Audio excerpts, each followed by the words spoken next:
ETF index mutual funds నేర్చుకుని stock మార్కెట్లో రాణించాలనుకుంటున్నారా? వెంటనే ఈ నెంబర్కి కాల్ చేయండి.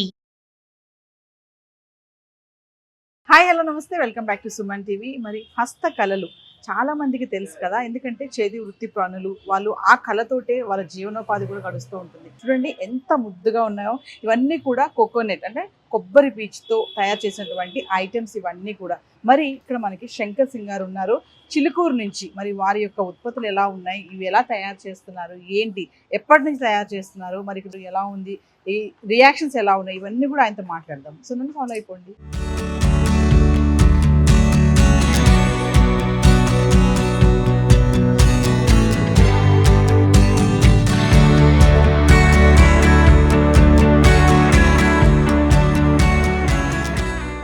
సో మరి శంకర్ సింగ్ గారితో మాట్లాడేద్దామా? నమస్తే అండి. నమస్తే. సో చాలా అద్భుతంగా ఉన్నాయి, చక్కగా. మరి వీటిని ఎంత బాగా తీర్చిదిద్దారంటే, అంటే ఒక్కసారి మీరు ఎక్కడి నుంచి వచ్చారు, ఏంటి, అసలు ఇది ఎప్పటి నుంచి స్టార్ట్ చేశారు ఈ కళ, ఇదంతా ఒకసారి. ఇది మామూలుగా కోకో ఫైబర్, కొబ్బరి పీచ్ అంటామండి మామూలుగా జనరల్గా.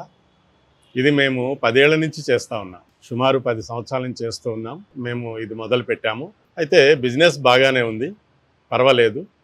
ఇక మేళాలో కూడా బాగానే బిజినెస్ ఉంది. మొన్న డిసెంబర్ 25th కానివ్వండి, జనవరి 1st కానివ్వండి, బాగానే బిజినెస్ అయింది. అంటే మేము సాటిస్ఫై అయ్యే విధంగా బిజినెస్ అయింది. అది ఒక విషయం చెప్పండి సార్. ఇప్పుడు ఈ ఉన్నాయి కదా, ఇవి తయారు చేయడానికి అంటే ఏమేమి మెటీరియల్ వాడతారు మీరు, ఏమేమి కావాల్సి వస్తుంది అసలు ఒక బొమ్మ దీనికి? ముఖ్యంగా కొబ్బరి పీచు అండి.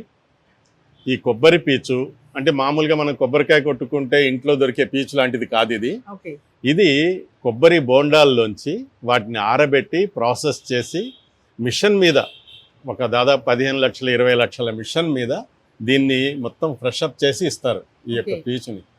మాకు దొరుకుతుంది మామూలుగా బేగం బజార్లో దొరుకుతుంది, ఇంకా అమలాపురం అంబాజీపేటలో కూడా దొరుకుతుంది. మేము తెచ్చుకున్నాం అక్కడి నుంచి కూడా. ఇది ప్రస్తుతం అయితే ఒరిస్సా నుంచి వస్తుంది ఈ పీచు. సరే, ఈ కొబ్బరి పీచు దీని లోపల అట్ట ఉంటుంది. అట్ట అంటే ఇలా బైండింగ్ ప్యాడ్ ఉంటుంది కదా, ఈ బైండింగ్ ప్యాడ్ని మేము మాకు కావాల్సినట్టు షేప్లో కట్ చేసుకుంటాం. తర్వాత దీన్ని మేము ఇదే కలర్ దారంతో ఈ కొబ్బరి పీచుని దీని మీద పెట్టి చుడతామన్నమాట. అంటే ఒక విషయం చెప్పండి శంకర్ గారు, అంటే ఒక బొమ్మ చేయడానికి ఎంత టైం తీసుకుంటారు మీరు? అంటే ఏమేమి బొమ్మలు చేయొచ్చు మీరు ఇప్పుడు చెప్తున్నారు కదా కొయ్యర్తో అనేసి, అంటే కొబ్బరి పీచు ఉంటుంది అది కాదు బొండంలో అని అంటున్నారు కదా, నాకు అర్థం కాలేదు. కొబ్బరి పీచు అంటారు, అది కాదు బొండం దగ్గర అంటున్నారు. కొబ్బరికాయ కొడతాం కదా, కొట్టినప్పుడు పీచు వస్తుంది కదా. ఇక్కడ చాలా మంది అదే అడుగుతారు, మేము చేస్తుంటే రావట్లేదు మీకు ఎట్లా వస్తుంది అని. అందుకని అది ఒక పెద్ద మిషనరీ మీద జరుగుతుంది ఆ ప్రాసెస్. ఆ కొబ్బరి బొండాలు తాగి పడేస్తారు కదా, వాటిని గ్యాదర్ చేసుకుని తీసుకెళ్లి ఆ మిషన్ లో వేస్తే అందులోంచి వస్తుంది అన్నమాట. రీసైకిల్ చేస్తారు, అవన్నీ చేస్తారు, పడేసేని రీసైకిల్ చేస్తారు. అది దొరుకుతుంది మనకి కేజీస్ లెక్క ప్రకారం దొరుకుతుంది. అది అమలాపురంలో అంబాజీపేటలో దొరుకుతుంది ఇప్పుడు. ఇక్కడైతే మామూలుగా ఇక్కడ తెలంగాణలో కూడా కాయిర్ బోర్డు వాళ్ళ ఆధ్వర్యంలో దాదాపు 10 యూనిట్స్ నడుస్తున్నాయి. ఇవన్నీ చేస్తూ ఉన్నారన్నమాట. ముఖ్యంగా మేమేంటంటే ఆ పీచుని తీసుకొచ్చి మేము మాకు కావాల్సిన విధంగా తయారు చేస్తూ ఉన్నాం. అంటే ఇదంతా మా ఐడియానే, ఎక్కడ కాపీ చేసింది లేదు, ఎవరు నేర్పించింది లేదు.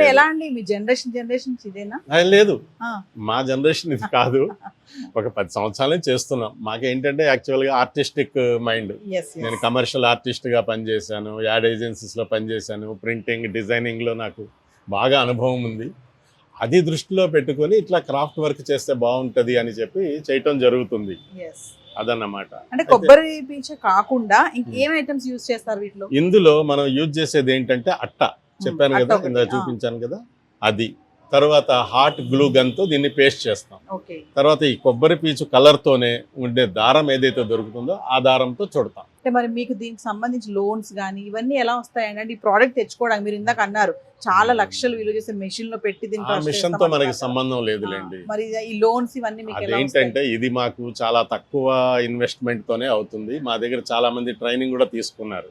ఒక పేదవాళ్ళు కూడా ఒక 15 రోజుల్లో ఈ పని చేయటం నేర్చుకోవచ్చు. అంతేకాదు ఇది ఒక 5-6 వేల రూపాయలతో ప్రారంభించుకోవచ్చు. అంటే ఓన్గా గిఫ్ట్ ఇచ్చుకోవటం లాంటిది స్టార్ట్ చేసి తర్వాత ఇది కమర్షియల్గా కూడా చేసుకోవచ్చు.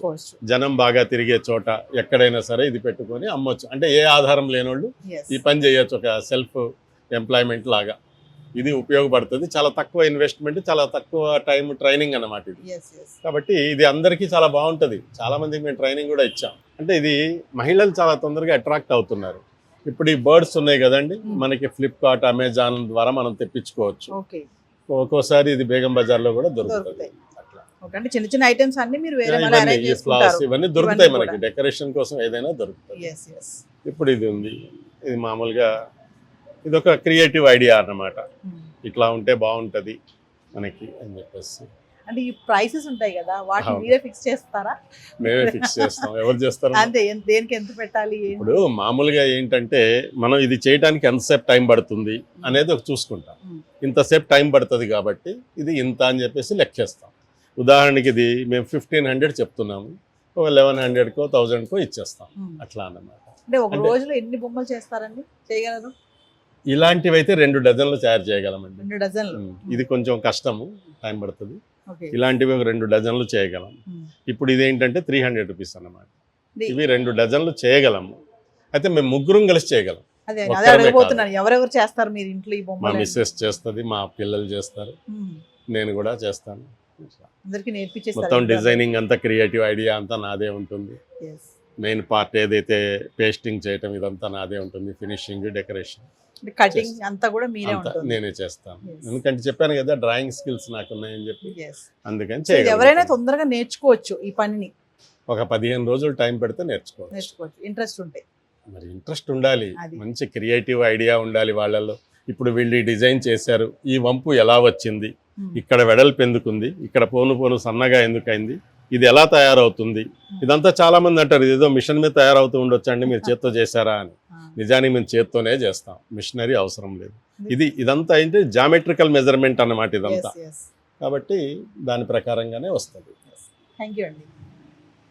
సో వ్యూవర్స్, మరి శంకర్ సింగ్ గారు చాలా బాగా ఎక్స్ప్లెయిన్ చేశారు కదా. మరి కొబ్బరి పీచుతో, అంటే మనం జనరల్గా కొబ్బరి కొట్టినప్పుడు పీచు వస్తుంది కదా, దాంతో కాదండి, బొండాలు మనం తాగి పడేస్తాం కదా, వాటిని రీసైకిల్ చేసి మెషిన్ ద్వారా వచ్చినటువంటి దాంతో, ఆ కొయర్ తోటి ఎంత చక్కగా ఉన్నాయి చూడండి బొమ్మలు, చాలా అద్భుతంగా ఉన్నాయి. అంటే వీళ్ళు పనే ఇదన్నమాట. ఎంకరేజ్ చేయాలి హస్తకళ ప్రదర్శనలు, అంటే చేతి వృత్తి పనుల వాళ్ళని మనం ఎప్పుడైనా సరే ప్రోత్సహిస్తూ ఉండాలి. మనం నేర్చుకోవాలి. చూస్తున్నారు కదా చక్కగా ఎంత అందంగా ఉన్నాయంటే, ఓన్లీ కొబ్బరి పీచుతోటే. అరే మాకు రావట్లేదు, మేము కూడా తయారు చేస్తున్నాం ఇంట్లో అని చాలా మంది అడుగుతారని కూడా సార్ చెప్పారు. కానీ దాంతో కాదండి, చాలా దీని వెనకాల కూడా చాలా కష్టం కూడా ఉంటుంది. ఆల్రెడీ మీకు విజువల్స్లో కూడా చూపిస్తాము దీని తయారీ ఎలా ఉంటుంది, ఒక బొమ్మ తయారు చేయడానికి ఎంత టైం పడుతుంది, మరి దీని ప్రైసెస్ ఏంటి, ఇవన్నీ కూడా ఎక్స్ప్లెయిన్ చేశారు కదా. మరొక ఇంట్రెస్టింగ్ ఎపిసోడ్తో మళ్ళీ కలుద్దాం. This is Naveena signing of.